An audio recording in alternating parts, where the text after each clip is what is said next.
अभी जुमलोबाज की पार्टी आने वाली है। 5 साल से ये हमारी सरकार गिराते गिराते ये खुद ही उलट गए हैं। आज ये हालत है, वो सुसाइड करने की स्थिति पे आ गया है। और जुमलों की ये जमात और व्यापारियों का ये जमात फिर से यहाँ के गरीबों को, यहाँ के आदिवासी, दलित, पिछड़ा अल्पसंख्यकों को दिग्भ्रमित करने के लिए चल पड़ा है। आए ये लोग कहते हैं कि यहाँ एनआरसी लागू करेंगे, यूसीसी लागू करेंगे।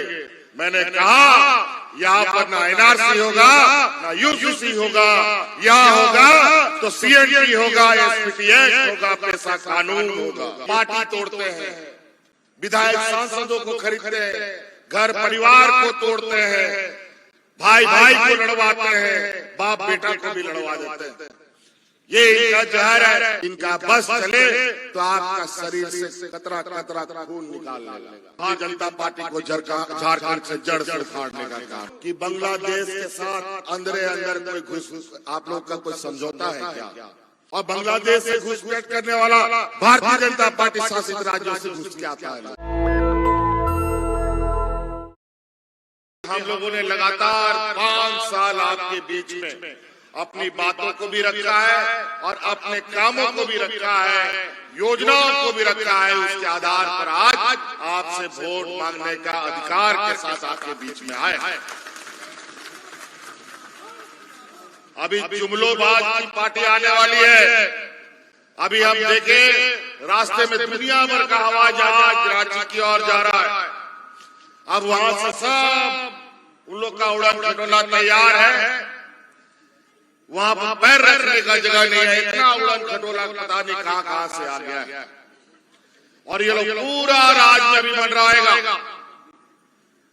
आज इस राज में यहाँ का आदिवासी, यहाँ मूलवासी भाइयों का बेटा, एक नौजवान को सत्ता से बेदखल करने का इनका 5 साल का सपना चूर चूर हो चुका है। और आज 5 साल से ये हमारी सरकार गिराते गिराते ये खुद ही उलट गए हैं। आज ये हालत है, वो सुसाइड करने की स्थिति पे आ गया है। एक प्रकार झूठ का षड्यंत्र और जुमलों की ये जमात और व्यापारियों का ये जमात फिर से यहाँ के गरीबों को, यहाँ के आदिवासी, दलित, पिछड़ा अल्पसंख्यकों को दिग्भ्रमित करने के लिए चल पड़ा है। बड़ी बड़ी उनकी लाउड स्पीकर आप लोगों के कान के पर्दे फाड़ने के लिए तैयारी कर रहा है। और इनका जो धन बल का जो उपयोग है वो किसी से छुपा नहीं है। ये गुजरात का एक ऐसा बड़ा जमात, उनके बराबर देश में कोई पैसा धन से नहीं कर सकता।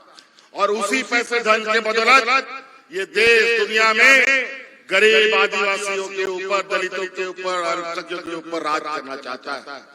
आज यहाँ आए हैं ये लोग कहते हैं कि यहाँ एनआरसी लागू करेंगे, यूसीसी लागू करेंगे। मैंने कहा यहाँ पर ना एनआरसी होगा, ना यूसीसी होगा। यहाँ होगा तो सीएनटी होगा, एसपीटी एक्ट होगा, पैसा कानून होगा। आज ये लोग ऐसे तरीके से लोगों को बांटने में लगे हैं। ये पार्टी तोड़ते हैं, विधायक सांसदों को खरीदते हैं, घर परिवार को तोड़ते हैं, भाई भाई को लड़वाते हैं, बाप बेटा को भी लड़वा देते हैं। ये इनका जहर है, इतना विषैला जहर कि इसके साथ जो नाक साफ है वो भी फेल हो जाएगा। इतना इनका जहर खतरनाक है। तो इन लोगों से थोड़ा बच के रहिएगा। आज इन 5 साल के अंदर हम लोगों ने कितना आंधी तूफान देखा है, ये आप सबको मालूम है। सरकार बनने के बाद से हमने कोरोना के साथ एक लंबी लड़ाई, जहां इस राज्य में अस्पताल का आता पता नहीं, डॉक्टरों का आता पता नहीं, दवाई का आता पता नहीं। कोरोना जैसा महामारी 2.5 साल तक इस राज्य को चपेट के रखा। लेकिन इस राज्य की जनता को, गांव हो या शहर हो, सबको बचाने का हम लोगों ने दिन रात प्रयास किया। इस कोरोना की जंग को तो हम लोगों ने जीता, लेकिन इस कोरोना की जंग में हम लोग को बहुत बड़ा कीमत चुकानी पड़ी है। इसमें हमारे दो मंत्री शहीद हो गए, हाजी हुसैन अंसारी साहब और भाई जगन्नाथ महतो जी। इस कोरोना काल में आप लोगों की सेवा करते करते, राज्य की जनता का सेवा करते करते कोरोना के साथ वो भी चल गए। उसके बाद ये राज बचा, ये डबल इंजन की सरकार में लोग राशन कार्ड हाथ में लेकर के भाग करते रहा और मर गया। एक नहीं, दो नहीं, दर्जनों। लेकिन कोरोना जैसा महामारी में भी हम लोग एक भी व्यक्ति को भूख से नहीं मरने दिया।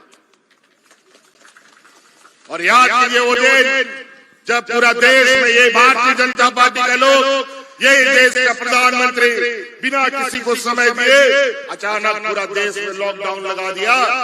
जहां का तहां ट्रेन, गाड़ी, हाट, बाजार सब बंद हो गया।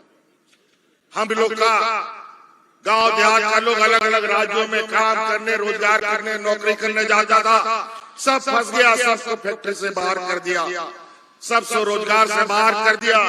वो लोग कोई घर नहीं आ सकता था। याद कीजिए उस समय देश में पहला ये राज है, पहला ये आपका बेटा है जो आपके परिवारजनों को हवाई जहाज से ढो करके आपके घर में पहुंचाने का काम करता था। कौन पहुंचाया इन लोग आपको परिवारों को घर में कोरोना के? और आज इस कोरोना की लड़ाई में हमारी महिलाओं का बहुत बड़ा योगदान है। आपको याद होगा इस लड़ाई में गांव पंचायत में मुख्यमंत्री दाल भात योजना का कार्यक्रम चला करके गरीबों को मुफ्त में खाना खिलाने का ये लोग काम कर रहे थे। और उसी दिन हमने संकल्प किया कि अपने राज्य की महिलाओं को पहली प्राथमिकता के आधार पर उनको अपने पैरों पर खड़ा करने का हम काम करेंगे। कोरोना बीतने के बाद जब हम लोगों ने काम करना शुरू किया आप लोगों के लिए, तो हमें झूठा आरोपों में 2 साल दौड़ाता रहा। और अंततः जब ये नहीं सके, ये सरकार को हिला नहीं सके, विधायक को तोड़ नहीं सके, तो हमको जेल में डाल दिया। लेकिन आप लोगों का जहां आशीर्वाद हो, गरीब गुरुआ आदिवासी मूलवासियों का आशीर्वाद हो, तो उसका कोई बाल बाका नहीं कर सकता। और इसके लिए आज फिर आपके बीच में खड़े हैं। और आज इन लोगों को यहाँ के आदिवासी, दलित, पिछड़ा से कोई मतलब नहीं। यहाँ से मतलब है तो इनको यहाँ की खनिज संपदाओं से, और खनिज संपदा का भी पैसा हम लोग को नहीं देता है। और आज 1,37,000 करोड़ रुपया बकाया लेकर के अभी दिल्ली में बैठा है। और आज हमने महिलाओं को मजबूत करने के लिए हर साल, पूरे सालों साल अब आने वाला लंबे समय तक इनके खाते में हर महीना 1,000 रुपया जाने लगा है। आज 2 या 3 महीना या 4 महीना का तो पैसा जा भी चुका। और हमने संकल्प किया है कि आने वाली हम लोग की फिर से सरकार हम सब के गरीबों में 1-1 लाख रुपया पहुंचाने का काम करेंगे। और वो संकल्प का पहला पड़ाव अभी आपको देखने को मिलेगा। दिसंबर में हमने कानून बना दिया है। उसमें पहला पड़ाव में जितने भी महिलाएं हैं जिनके खाते में 1,000 रुपया जा रहा है, वो 1,000 रुपया बढ़ करके 2,500 रुपया होने जा रहा है। हमने कानून बना दिया है, इसको कोई नहीं रोक सकता। और अभी भारतीय जनता पार्टी वाला लोग बोलता है कि हम लोग की सरकार बनेगी तो हम 2100 रुपया देंगे। अरे तुम आओगे तब ना दोगे, हमने तो देना शुरू कर दिया है। लोगों को बेवकूफ बनाते हो। और अभी तो दिसंबर से 2,500 रुपया हो जाए और बोलता है 2100 रुपया देंगे। अभी गैस सिलेंडर बोलता है 500 रुपया देंगे। और 14 साल तक जो 12,000 रुपए में बेचा उसका क्या? अभी चुनाव आया है तो जुमला दिखा रहे हो। ये लोग देने वाला समूह नहीं है, ये व्यापारी समूह है, ये लूटने वाला, छीनने वाला। इनका बस चले तो आपका शरीर से कतरा कतरा खून निकाल लेगा। अभी 5 साल इन लोगों को सत्ता से बेदखल किया है। आज भारतीय जनता पार्टी का पेड़ एकदम धीरे धीरे सूखता जा रहा है। आने वाला 5 साल फिर इनको बाहर करेंगे और भारतीय जनता पार्टी को झारखंड से जड़ से उखाड़ने का काम करेंगे। ये इतने दुष्ट हैं, इतने बदमाश हैं कि ये लोग अभी आजकल हिंदू मुस्लिम सिख ईसाई अगड़ा पिछड़ा अमीर गरीब करने में लगा और तरह तरह का इंटेलिजेंसी, तरह तरह के लोग 500 लोगों को बोला है घूस पेटी का बात बोलो, 500 लोगों को ये लगा रखा है कि तुम हिंदू मुस्लिम करो, 500 लोगों को बोला है कि तुम 2100 रुपया कर लगाओ। अजीब स्थिति, इतना इनका जुमला ये चलता है जिसका कोई हिसाब नहीं। इसीलिए नौजवान साथियों विशेषकर अभी ये लोग कह रहे हैं जेपीएससी का बहाली, सीजीएल में सीबीआई का नियुक्ति, सीबीआई से जांच कराएंगे। हमने सीजीएल परीक्षा की पूरी जांच कर ली है। लोग चिन्हित हो चुके हैं। जिन लोगों ने यहाँ गड़बड़ी करने की कोशिश की, गड़बड़ी तो कर नहीं पाए, लेकिन वो पकड़े जा चुके हैं। चुनाव खत्म होगा, सब जेल जाएगा और परीक्षा फल प्रकाशित होगा। और आज इन लोगों ने हमारा कार्यकाल, अभी 1 महीना और हमारा कार्यकाल था, लेकिन इन लोगों ने हमारा कार्यकाल को पूरा नहीं होने दिया। पहली बार इस राज्य में समय से पहले चुनाव हो रहा है और इनको पता है कि अगर हमारा कार्यकाल पूरा हो गया तो हम इतना योजना इस राज्य के लिए ला देंगे कि उनसे वोट मांगने के लिए गांव में लोग घुस नहीं पाएगा। अभी बड़ा विचित्र चुनाव है। ये लोग अभी कहता है, शायद सुने कि इनके गृह मंत्री जी ने कहा है कि नक्सलवाद खत्म करेंगे। हम उनसे पूछना चाहते हैं, अगर नक्सलवाद खत्म नहीं हुआ तो जो 5 चरण का चुनाव है इसको 2 चरण में तुमने कैसे किया? 2 चरण में क्यों हो रहा? इससे साफ संकेत है इस राज्य में नक्सलवाद उन्हीं के कथन के अनुसार खत्म हो चुका है। अब आने वाला समय बताएगा झूठ क्या है और सच क्या है। बड़ा ही अजीबोगरीब बात ये लोग बोलते हैं। अब हिंदू मुस्लिम बांग्लादेशी घुसपैठी की बात करते हैं।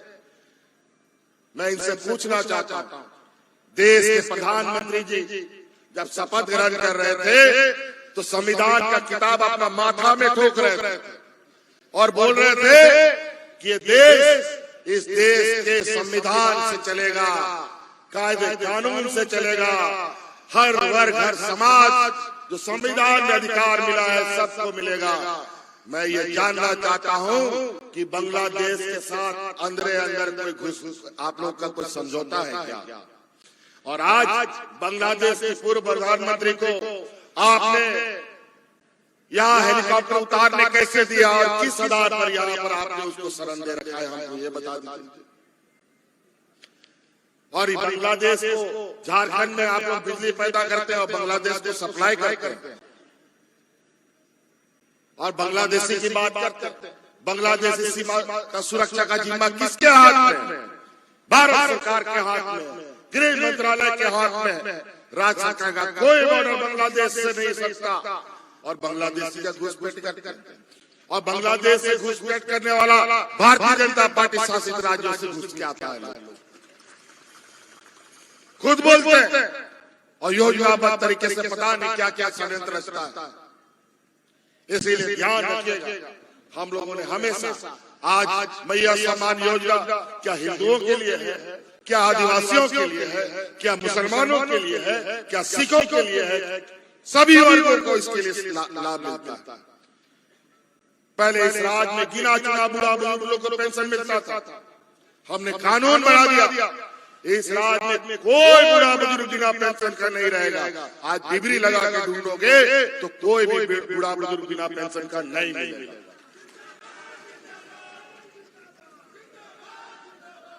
आज महिलाओं का आशीर्वाद, आज हमारी छात्राओं का आशीर्वाद, आज इस राज्य के कर्मचारियों का आशीर्वाद, ये देश का पहला राज है जो अपने राज के कर्मचारियों को उनको बुढ़ापे का लाठी, उनका पुराना पेंशन देने का काम झारखंड सरकार ने किया है।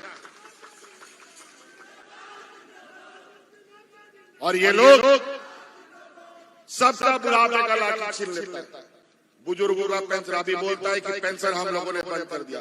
अरे नालायक, भारत सरकार का जो पेंशन आता है वो पेंशन आपने रोक रखा है। झारखंड सरकार का पेंशन कहीं ना रुका है, ना रुकने जा रहा है।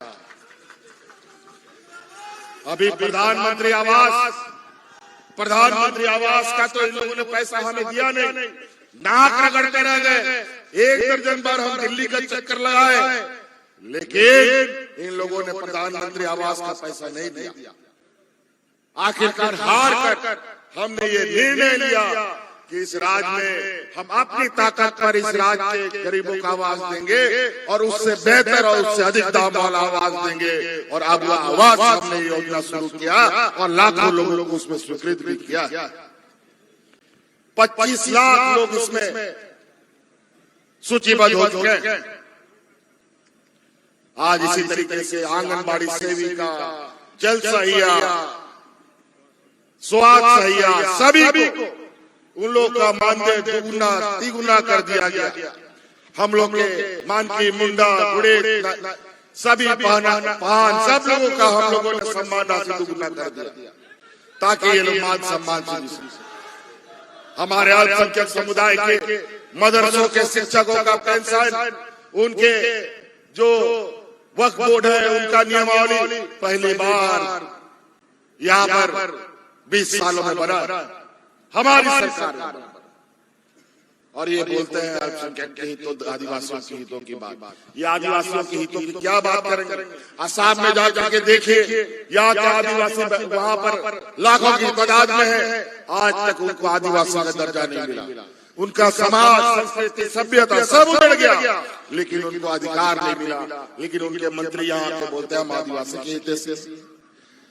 बड़ा विचित्र है। और हम जब सरना धर्म कोड मांगते हैं तो ये हमारा फाइल ले जाके उसमें धूल मिट्टी जमा होता है। अभी अपना हक अधिकार लेना है। कई ऐसी बातें हैं जो अभी हम बात करना भूल गए हैं, लेकिन हमारे मित्र बताएंगे।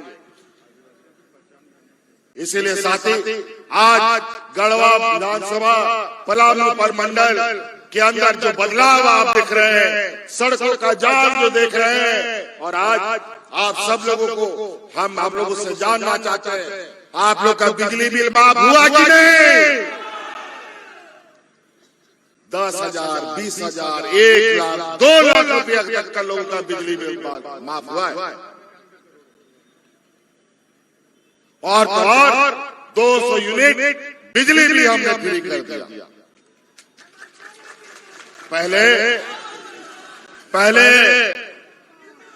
पहले बिजली का बिल आता था, लेकिन बिजली नहीं आता था।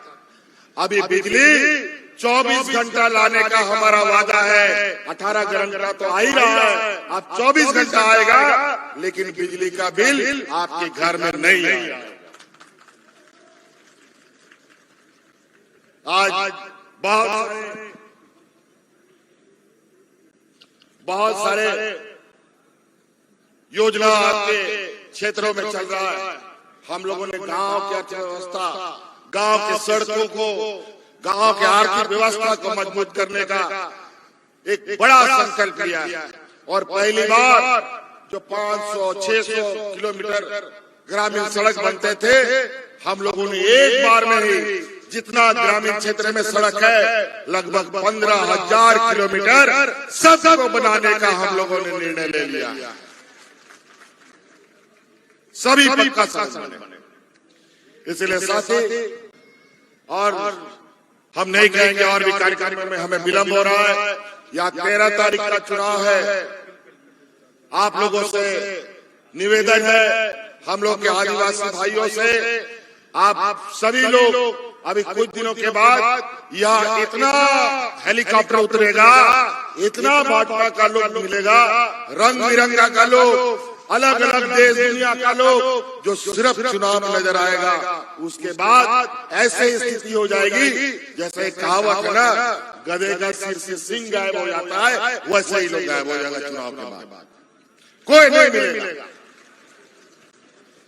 सब झूठा आश्वासन, झूठा राशन, झूठा दिलासा।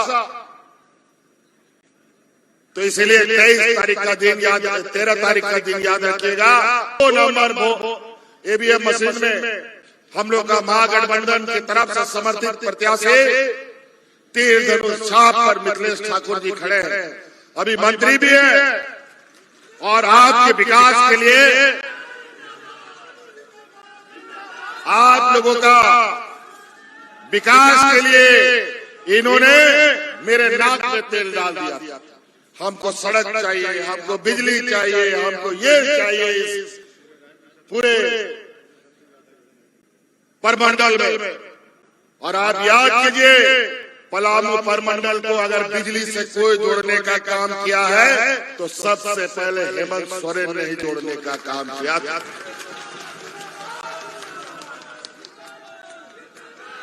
आज आप ही के बगल में ये बूढ़ा पहाड़ है ना, यहीं पर बूढ़ा पहाड़ में आज तक कोई न मंत्री गया न कोई संतरी गया था। आज उस बूढ़ा पहाड़ में चढ़कर हमने वहाँ के गरीब आदिवासी भाइयों को उनके पैर में खड़ा किया। आज जाकर के बूढ़ा पहाड़ घूमिए, न कोई आदमी कितना खुशहाल आपको मिलेगा। इसलिए साथी, इन्हीं बातों के साथ 2 नंबर ईवीएम मशीन में तीर धनुष छाप पर बटन दबाकर भारी से भारी मतों से विजय बनाए। आप लोग मिथिलेश ठाकुर को जिताइएगा ना, महागठबंधन जीतेगा ना, फिर से सरकार बनेगी ना। बहुत बहुत धन्यवाद। जय हिंद, जय झारखंड, जोहार। नेशनल दस्तक की आपसे गुजारिश है कि अगर इसको बचाना चाहते हैं तो नेशनल दस्तक को सब्सक्राइब करने के लिए रेड कलर के सब्सक्राइब बटन को दबाएं, फिर बेल आइकन की घंटी दबाएं। नेशनल दस्तक को बचाने के लिए बहुत जरूरी है कि हर खबर को शेयर करें, लाइक करें, कमेंट जरूर करें।